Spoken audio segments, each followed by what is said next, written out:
I enjoyed being in hell. I didn't think that I would, but it was such an interesting place to be. I finished Katabasis by R.F. Kuang, and this book had me in its clutches from the first page into the very end. This follows Alice and Peter. They're grad students at an alternate Cambridge where they study magic. Using their expertise in magic, they descend to hell to retrieve the soul of their advisor, Professor Grimes, so that he can return to the land of the living and give them the recommendations to set them on their future. Over the course of the book, you learn more about their motivations, their history with academia, as well as their history with Professor Grimes. This is inspired by Dante's Inferno and other depictions of hell, and that was one of my favorite things about this book. I really enjoyed reading Dante's Inferno when I was younger, and I did reread it before I jumped into Katabasis.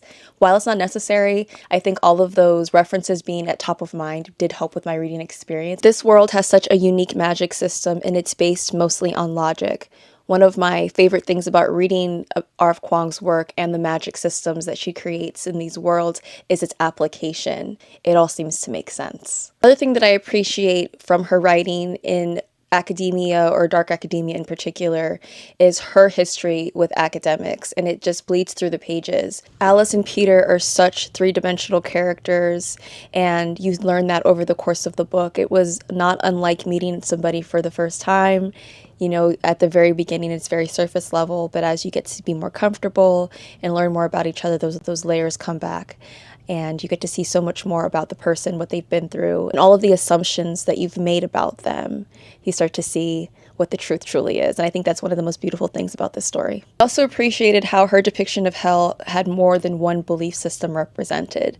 This is also a question about what it means to be a hero, but also what it means to be a monster. When it comes to both heroes and monsters, how much do your justifications that you put not only on yourself but on others do they truly mean? If you're a fan of R.F. Kuang, I'm hopeful that you'll enjoy Katabasis. This is unlike but also very similar to her other works in different ways. There's always a conversation to be had, and there's always a message beneath the surface other than what the characters are enduring. So if you appreciate those things about her other works, I think you'll appreciate that about Katabasis as well.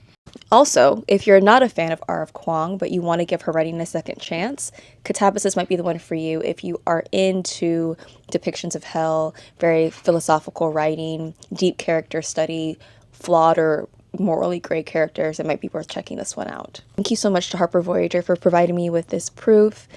I'm going to cherish this book as well as the story forever, and I can't wait for more readers to read Katabasis in August and to get their hands on this story.